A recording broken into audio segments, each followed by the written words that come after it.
Bueno, hoy con un matecito de por medio vamos a hablar de la estructura for, ¿sí? Que es una estructura de control de flujo de repetición, así como lo es la estructura while y do while, pero tiene algunas pequeñas características adicionales, ¿sí? Vamos a empezar por las características que tienen, digamos, en común. La estructura for va a repetir un proceso, acuérdense que es una estructura de repetición, así que va a repetir un proceso las veces que sean necesarias hasta que se llegue a una condición. ¿Está? Ahora, eso es lo que tienen en común, ¿sí? Hasta ahora lo que dije es cualquier estructura while y do while tiene esas características también, ¿no? ¿Qué tiene distinto la estructura for? Lo que tiene de distinto es que usa un índice, ¿sí? Que normalmente se le usa con la letra I, o J o K, pero se empieza con la letra I. Ahora vamos a ver por qué se usan, creo que en un video más, vamos a ver por qué se usan otras letras. Pero usa un índice, digamos, y es ese índice el que marca el inicio, ¿sí? El fin y la cantidad de ejecuciones que se van a hacer, ¿sí? Así que bueno, vamos directamente con la sintaxis del bucle y seguimos.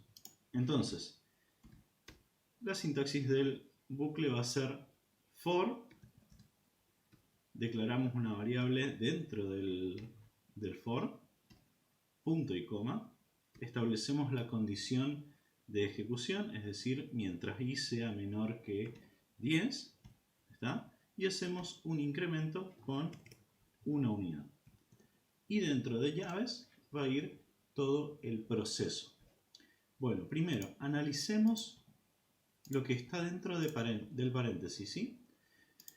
Estos son los tres elementos básicos del for. Y el cuarto sería el proceso, ¿no? El primer elemento es la inicialización, ¿sí? Fíjense que yo estoy declarando la variable i, la estoy inicializando, declarando e inicializando en 0. ¿Está? Luego va a ir la condición de finalización, mejor dicho, la condición de ejecución, ¿sí? Acuérdense, todos los bucles trabajan sobre condición de ejecución. Y este bucle se va a ejecutar mientras i sea menor que 10. ¿Está? Y por último tenemos el incremento, ¿sí? O el paso, también pueden llamarle, ¿sí? Pero es el incremento de la variable i. En este caso, como vimos en un video que hice de operadores, se van a dar cuenta o van a recordar que este es el símbolo para incrementar la variable i en una unidad, ¿sí? Si quiero incrementar, por ejemplo, la variable i en 2 unidades, también puedo hacerlo. Y se acuerdan que era con el operador de suma y asignación. ¿Está? Entonces, en este caso, voy a ir sumando de a 2 unidades. O puedo ir haciéndolo de a 3 unidades. O 4. ¿Está? Eso es muy importante tenerlo en cuenta. El proceso, o mejor dicho, la instrucción más común es hacerlo en una unidad. Y bueno, y dentro de estas llaves va a ir el proceso que nosotros querramos ejecutar una y otra vez, ¿sí? Podemos hacer algo rapidito, por ejemplo, vamos a imprimir directamente la variable i, ¿sí? Fíjense que esa variable yo la puedo usar sin ningún problema. Fíjense que voy a ejecutar esto así como está. Fíjense que me imprimió en la consola los números de 0 al 9. ¿Está? ¿Esto tiene sentido? Sí, señores, tiene sentido. Porque acuérdense que esta condición es estricta, ¿sí? O sea, que si la i es igual a 10, ya es falso. Si yo quiero incluir el número 10 en esta cuenta, ¿qué tengo que hacer? Puedo hacer i menor o igual a 10 o simplemente puedo poner 11. ¿Está? Pero yo siempre aconsejo usar la condición i menor. ¿Está? ¿Por qué? Porque si usamos esa condición así como está con i menor que 10, este número 10 que está acá va a indicar el número de ejecuciones del bucle for. Fíjense que tenemos 0, 1, 2, 3, 4, 5, 6, 7, 8, 9, 10. Perdón, 9. ¿Sí? Tenemos números de 0 a 9. Hay 10 dígitos acá, ¿sí? 10 ejecuciones del bucle. ¿Está? Así que bueno, eso es el bucle for. ¿Está? Bueno, voy a hacer un pequeño... Esto ya es un ejemplo del bucle for. Fíjense que es muy sencillo. Podemos hablar un poco sobre las variaciones de los incrementos. Por ejemplo, vamos a hacer un incremento de más igual 2 y lo vamos a ejecutar. A ver qué sucede. Acá tengo. Fíjense que ya estoy imprimiendo el primer valor, que es 0. ¿Está? El segundo ya no es 1, es 2. El siguiente es 4, 6, 8 y el siguiente, el 8, ya es el 10. Así que el 10 no se imprime. ¿Está? Vamos a modificarlo y vamos a ponerlo en 3, por ejemplo. Ejecutamos. Fíjense que ya se va a imprimir el 0, el 3, el 6 y el 9. ¿Está? Así que bueno, en síntesis, esto es el bucle for, ¿sí? Ahora, no hay que olvidar, ¿sí?, que es el único, digamos, o la única instrucción que va a llevar punto y coma dentro de sus paréntesis. ¿Está? Ahora, esto no está escrito en ningún lado, ¿no? Pero haciéndolo yo una analogía y conociendo quizás un poquito más que ustedes en lo que es C++. Si yo saco esto, en lugar de poner punto y coma, simplemente pongo coma. Si yo miro así, esto, así como está, es una función que recibe 3 parámetros. ¿Está? Entonces, no es compatible, digamos, porque daría pie a confusión. ¿Está? Si pongo punto, fíjense que el punto en realidad es el punto decimal, así que tampoco tendría mucho sentido separar, digamos, los 3 parámetros con punto. Entonces caemos en el punto y coma. ¿Está? Ahora sí, si yo lo miro y digo, no, tiene punto y coma, esto no es una función. ¿Está? Si no es una función, lo único que me queda es que sea una estructura. ¿Está? Entonces, siempre trato de recalcar esto, ¿sí? Las estructuras while, for y do while no son funciones, ¿sí? No vengan a decirme, no, pero una función for, no. La función for no existe, ¿sí? Es una estructura, que es una estructura, no es una función, que repite un bloque de instrucciones una cierta cantidad de veces, ¿sí? Pero no es una función. Fíjense que lleva punto y coma separando sus parámetros para distinguir, digamos, de que no es una función. Así que bueno, haré un pequeño ejemplo, ¿sí?, para poder finalizar este video de el uso y la implementación de el bucle for.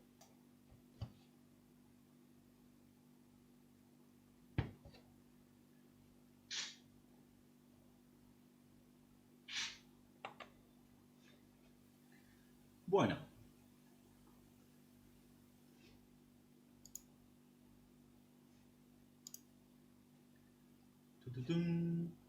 vamos a probar acá por las dudas. Hola. Bueno, entonces para este ejemplo escribí un pequeño... Bueno, entonces para este ejemplo de bucle for escribí un ejercicio, ¿sí? Busqué un ejercicio que dice escribir un código en C++ que calcule el promedio de 7 números reales. Bueno, fíjense que en este caso estoy usando variables locales, es lo más adecuado siempre, y definí 3 variables del tipo float, ¿sí? Una variable que se llama suma, donde voy a ir acumulando. Se acuerdan que para calcular el promedio tengo que sumar todos los números y dividir por la cantidad. Entonces voy a sumar todos los números en esta variable que se llama suma, que va a empezar en 0. Tengo una variable que se llama ingreso, ¿sí?, para poder capturar el número del teclado y después sumarlo, y después una última variable para guardar el cálculo del promedio. ¿Está? Imprimí un cartelito, ¿sí?, que dice ingresar 7 números para calcular el promedio. perfecto. Y fíjense mi bucle for. Va a iniciar en i igual 0, va a terminar cuando i sea igual a 7 y va a incrementarse de a una unidad. Entonces, acá voy a mostrar, fíjense, dentro del bucle for, voy a mostrar los números ingresados, que en este caso los números ingresados van a estar, digamos, representados por la propia variable i del for, y le voy a decir al usuario, ingrese un nuevo número. Este símbolo que está acá es una tabulación. Bueno, espero que el usuario ingrese el número por teclado. Acá voy a sumar la variable ingreso, ¿está?, a la variable suma, ¿está?, y le voy a hacer una acumulación. Y cuando i sea igual a 7, voy a calcular el promedio. El promedio no es otra cosa que suma dividido 7, ¿sí?, que es la cantidad de números. Bueno, me dice el promedio es promedio, simplemente imprimo el valor. Compilo y ejecuto el programa y acá lo tengo. Bueno, entonces me dice ingresar 7 números para calcular el promedio. Ok, números ingresados 0, está bien. Voy a ingresar, por ejemplo, el 15. Voy a ingresar el 16. Muy bien, fíjense que se va incrementando la cantidad de números ingresados y se va correspondiendo también con la cantidad, digamos, de números ingresados. Perdón, con la ejecución del bucle. ¿Ya? 6, y en este caso ya sería el último número, o sea que después de ingresar este número ya terminaría la ejecución del bucle y me mostraría el promedio en pantalla. El promedio es 15. Perfecto. Presiono una tecla para continuar y ahí se cierra el programa. Fíjense que es un código cortito que me permite calcular el promedio, digamos, de 7 números. Ahora, ¿qué pasa si yo no sé cuántos números quiero? O sea, este es un programa genérico, supónganse, y no siempre voy a necesitar ingresar o hacer el promedio de 7 números. Imagínense que quiero hacer el promedio de, no sé, 50 números, o de un número, de una cantidad de que yo no conozco, digamos, que le puedo pedir al usuario tranquilamente que ingrese esa cantidad. Bueno, entonces lo que podemos hacer es la siguiente modificación.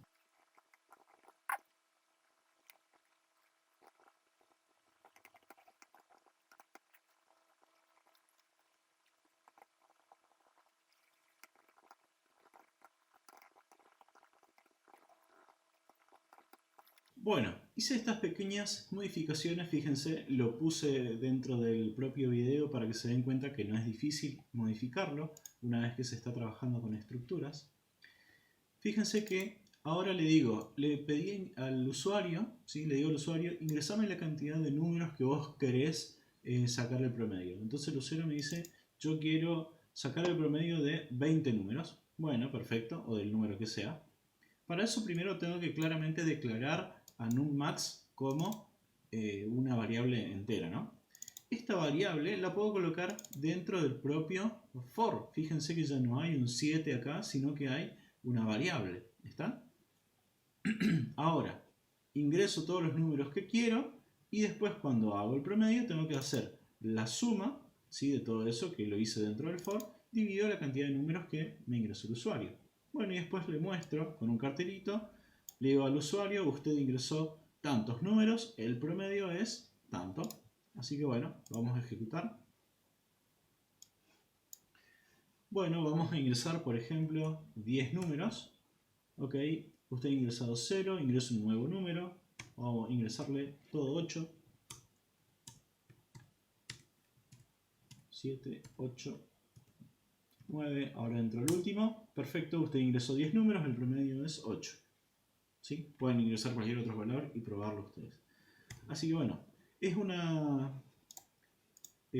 este pequeño ejemplo, digamos, sirvió para mostrar el uso del for, que no necesariamente se los puede usar con números constantes acá. Lo puedo colocar variables en cualquier punto, puedo inicializarlo en cualquier valor, puedo inicializarlo en 10, 20, en el valor que ustedes quieran, pueden hacer incrementos de lo que ustedes quieran, pueden poner cualquier condición de finalización, ¿está? Así que, bueno, en el próximo video voy a hablar un poco sobre los bucles infinitos. Son bucles que no terminan nunca, y algunas otras cuestiones relacionadas a bucles en forma general. Así que bueno, espero les haya servido este video para entender el funcionamiento del bucle for. Y bueno, cualquier consulta pueden dejar en comentarios, y si no, no lo dejen. Chao.